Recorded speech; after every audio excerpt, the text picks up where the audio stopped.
Join in as we get started. Uh, we will go ahead and get started with everything, as this is more of just a network update with things that are coming, changes wise and such. But my page I had minimized. Where did it go? There it is. Hello, everybody. Welcome. My name is Corey Lubring, and I am the PBRN coordinator at DO-Touch.NET. Thank you for joining us for this month's episode of Let's Talk About OMM Research. Before we begin, let us take a moment for the housekeeping rules of the webinar, as we always do. First off, please feel free to introduce yourself in the chat and tell us where you are from. We also invite everyone to turn their cameras on so we can be united as an OMM research community. Just a second here, I'm gonna turn off the little bell here whenever someone comes and goes. Second, if you're having any technical issues during the webinar, please put a message in the chat. Third, if you have any questions or comments during the presentation, please feel free to type them into the chat and address each other's questions and comments there as well. We will also have time for discussion and questions at the end of the presentation. And lastly, please keep in mind that this webinar is being recorded and will be placed on the public DO-Touch.NET YouTube channel. Today is a Let's Talk About OMM Research Network update. It's going to be a little different from our traditional network updates, where instead of covering things that are happening currently within DO-Touch.NET, we're going to be talking about changes that are coming to this Let's Talk About OMM Research webinar format. So we're going to be changing up this series, and our presenter is me. So you get to listen to me talk for this presentation today. So welcome, everybody. I'm going to go ahead and share my screen. Can everybody see that? Good, excellent. So this episode, we are talking about upcoming changes to our Let's Talk About OMM Research series. So the current Let's Talk About OMM Research webinar series, which we are doing right now, is ending. It's coming to an end. We are going to be moving to a new format this year. And that's what we're here to discuss about how that format's going to work and have you all ask questions about it. So you may be asking, why are we moving on from our current format? It's because we understand that you, our membership in DO-Touch.NET, are very busy. It is really hard for us to coordinate with members and presenters for a full hour time slot for a live presentation at a set time once a month. Because you all have full clinical staff, you all teach at universities, you're very busy people. And at the same time, that works in the opposite direction. We understand that it's hard for our members that want to attend via the audience. It's hard for them to commit to a set time to view a live webinar. Even if it's at the same reoccurring time, it's just stuff comes up. You all have work, you all have patients. We understand that this is something that comes as a difficulty with a live webinar. So what's coming next? I know that is the big question. I can see it on your all's faces that you're wanting to know, Corey, what's coming to replace the Let's Talk About OMM Research webinar series? And I'll tell you, it's going to be the OMM Research podcast. We are going to be moving this to a podcast format. What we're going to focus on for the OMM Research podcast is we're going to focus in on our journal reviews that we've done here in the Let's Talk About OMM Research webinar. We're going to have a panel of expert DOs from our membership be reviewing current and past research with an OMM and talking about the pros and cons of different journal articles as these episodes come out. We're going to have a regular group of people on the staff, but then we're also going to invite rotating people to come in and analyze these articles with our regular panel for these interviews. We also have been talking with the ATSU Museum, Jason Haxton, and he is offered to work with us with this podcast to give us some historical information related to OMM that he and his vast vault of knowledge has at the museum to help clue into things that are interesting within OMM and things that are within the topic that we're covering with that journal article. So we can learn more about the history of OMM from here at AT Still. One of the things that's going to be really nice about these podcast episodes is they're going to be more consumable in length. Rather than being a full hour commitment webinar, we can make episodes that are more in the 25 to 35-minute range that you all can listen to as your time permits, as your schedule permits. And then because the episodes will be more consumable, we can have more frequent episodes. Instead of just having a once a month LTAOR, we can do twice a month. Or if we find they're very popular, more than that even, as long as we have content to keep putting into the podcast. And how can you listen to this podcast? Well, one of the things we're going to do is we're going to still have this on YouTube. YouTube has the ability to host podcasts as well as videos like we do with our current format of the LTAORs after the fact. And I have, actually, I don't think it's ready yet. I think I set it for like 15. No, go back, please back up. I apologize. This is me trying to present. So we have a premiere that's coming up here for a video that we did for one of our SIGs. That's going to be premiering in a few minutes. So I will come back to what this looks like in just a bit and why it's applicable to this podcast format here within YouTube. But with the podcast, we can post the videos and the podcast on YouTube. And when I say videos with podcast, I mean, we're still going to record these episodes with a video attached to them when we initially do them. So we can have what is the same as past LTAOR episodes still available on our YouTube channel for people to view. But then we can also pull off just the audio and release that in a podcast format where people can just listen to the audio as what a podcast is. And then we can release that podcast not only on YouTube, but we can also move to other platforms such as Apple Podcasts, Spotify, wherever you use to listen to your podcast, to keep you all engaged with what's happening. But Corey, I like the personal interaction that I get from the LTAORs when I come in person. And I come here because I like not only to see other members in DO-Touch.NET, but also to engage with the presenter and have academic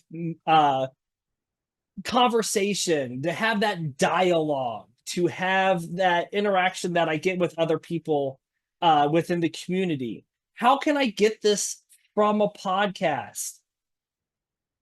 Well, I'm telling you that you can't.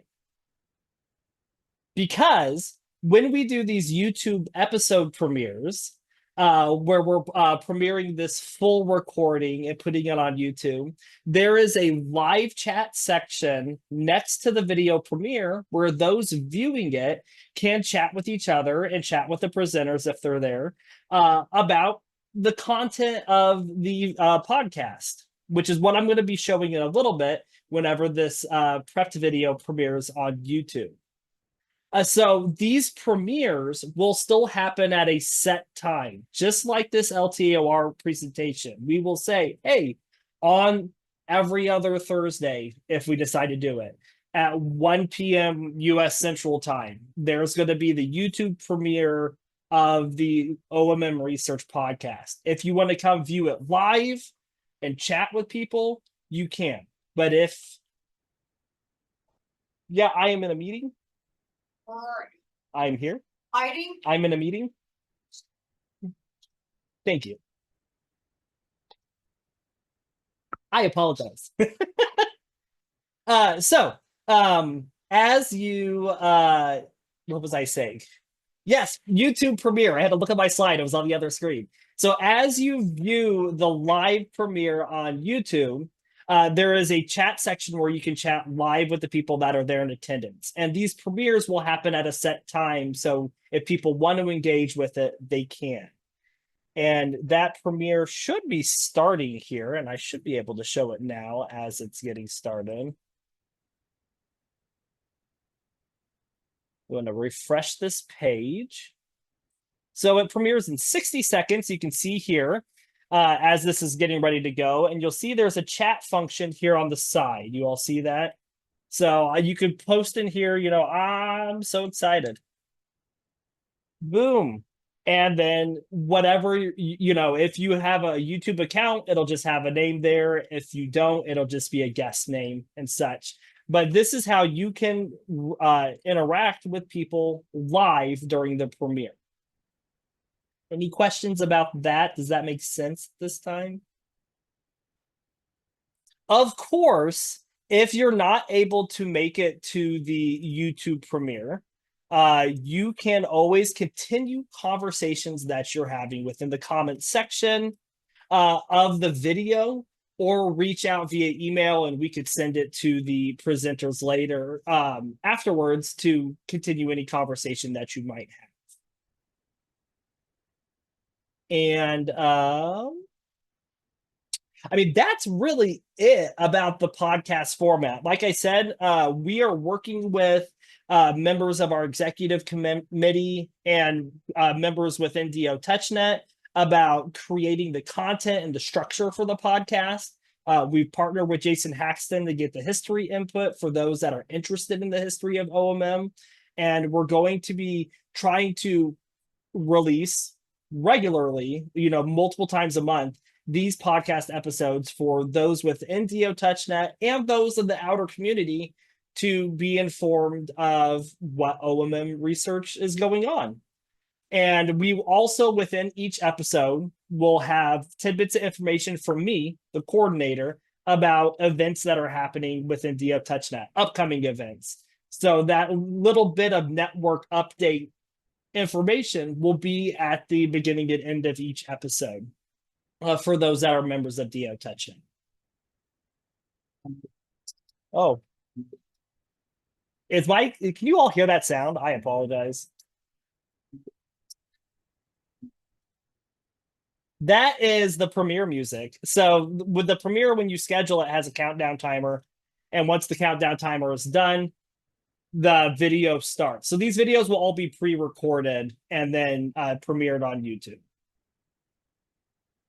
I'm going to close that now. Yeah, that is the extent of my presentation on the upcoming format for the LTAORs. I know it's a short, but I like to keep things sweet and open it up for questions from those that are here about what this change of format is going to bring and entail. So at this point, I open it up to you members that are here. If you have any questions, comments, or input that you want to give about this podcast format that we're going to be starting.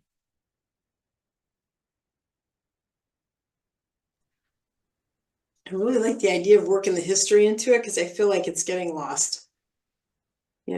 So I think that's an important thing to highlight. I appreciate that you guys are doing that. Yeah, we're really excited. Jason was really excited about it. We had a lot of time to talk about it at convocation since our booths were next to each other, and we brainstormed quite a bit. And he's really excited to get involved. And, we want to tap into not only his knowledge, but just, Jason is often regarded as the face of AT Still University because he is out there talking about the history so much that everybody knows Jason, and Jason is so versed in the history that we want to tie him in some way. Yes, Dr. Brooks. So is there a change in the programming for the other um, quarterly or monthly activities? Is it just this research piece that's changing? So it's for the let's talk about OMM research webinar series. That series is going to be turning into this research podcast. Uh Currently, per our research that we've done, we find that sticking with a consistent format is what viewers want to do. And so that's why we're zeroing in on the journal article reviews, because there's a lot of information out there that we can tap into for these reviews. Now, as for the educational webinar part of the series that we, what we do with LTAOR, where we swap between journal article reviews and then have someone come and talk about current things that are happening in research that they're doing. We might tie that into later episodes and invite people on to come and talk about stuff they're doing, but that's not a part of the initial plan, because we want to make sure we get our processes down to get this podcast started and to make it successful before we look at expanding the content.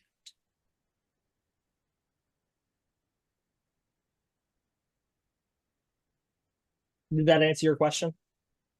Yeah. So my recollection is there's a cycle between, and I forget how often the cycle is at the moment. Is it monthly or quarterly, between four different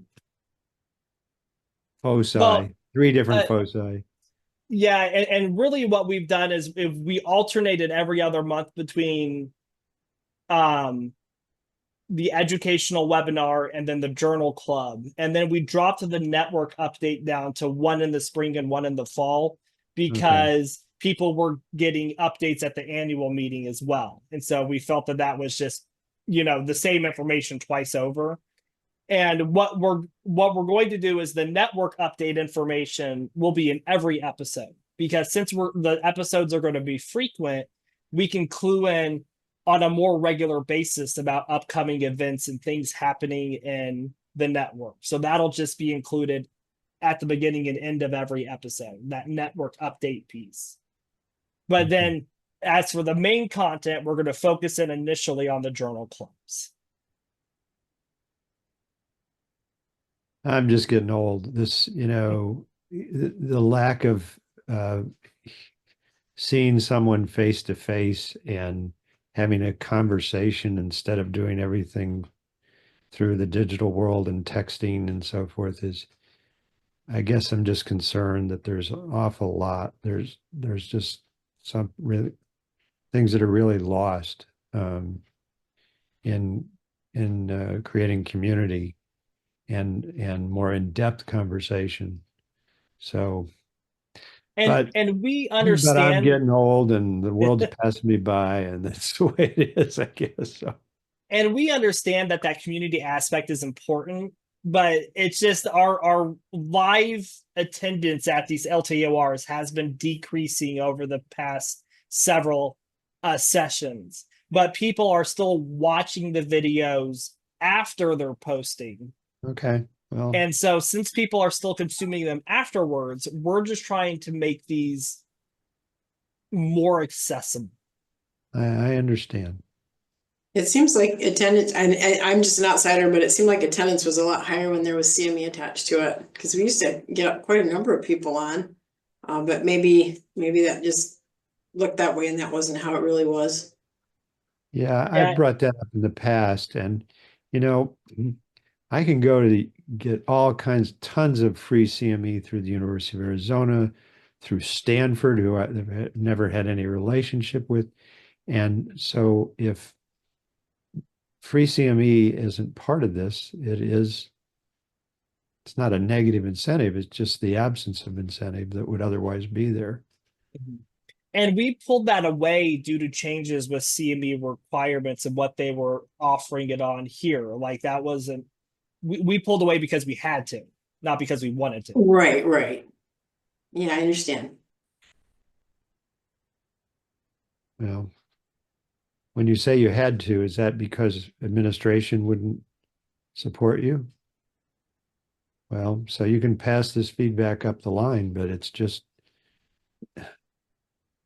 for example, to get my DEA license, I had to do 8 hours of CME. Well, it's free of charge at Stanford University, and they give you a certificate and everything, and so forth. And so, Well, we have your feedback recorded via this episode, and so we'll make sure that it okay. doesn't get passed on.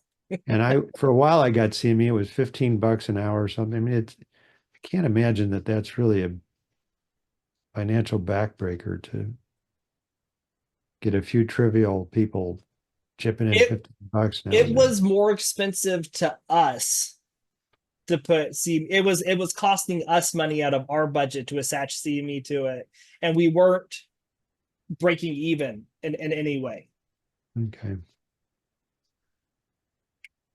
Well, that's all internal to you and your budget, I guess.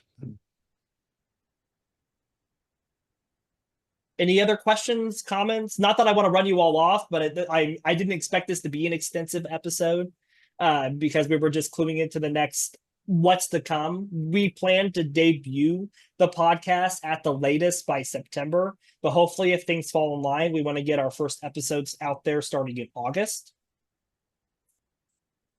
And there will, of course, be email notifications about, hey, this is coming, where you can access it, when the videos, the live premieres are going to be on YouTube if people want to attend those and invitations, and so on and so forth. Can we advertise that through AAO? Because I feel like there's really not a lot in the podcast space for osteopathy. That's exactly why we're clued onto this, because it is a gap in the podcast area. Cool. But I didn't mean to interrupt. I apologize. Yeah, no. I just think that the people who are members of AAO, whether it's like physician students or residents, would like to know about it. You know, because I don't know that they're going to find it on their own. But I don't know if they could include that in like one of the newsletters, you know, just to let people know. And maybe they could have a QR code that attaches to your YouTube channel or something to, you know, let them know that it's there. Yep. Once we go live, we plan to have it. We're going to broadcast it, and any way that we can get to disseminate it, because we mean for this to be consumable not only by DO-Touch.NET members, but by people just in the greater community that want to listen to it and learn more about OMM. Great, that's awesome. And per our journal club format, we're going to be kind of mirroring the primary care update podcast and how they do their journal clubs, where they have a panel of experts with different expertise and different varying levels of experience in their fields.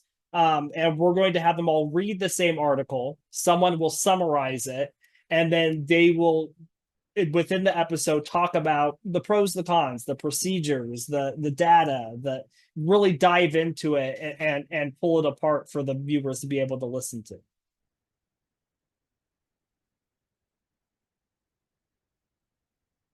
All right. Well, if there's no more questions or comments, that's going to be the end of our episode today. I know I'm kind of running off script here a little bit. I do apologize. So thank you all for coming to this episode. We will be sending out via email whenever this recording is available. So our next episode of this will instead be the start of the OMM Research Podcast, which is set to debut in September. So please keep an eye out for your email for any information regarding that release of our first episode and then our subsequent release schedule. And if you have any comments, feedback, you want to get involved, please feel free, not only to the people here, but anybody watching after this, please feel free to reach out to us at do-touchnet@atsu.edu. And everybody have a great day. Great, thanks.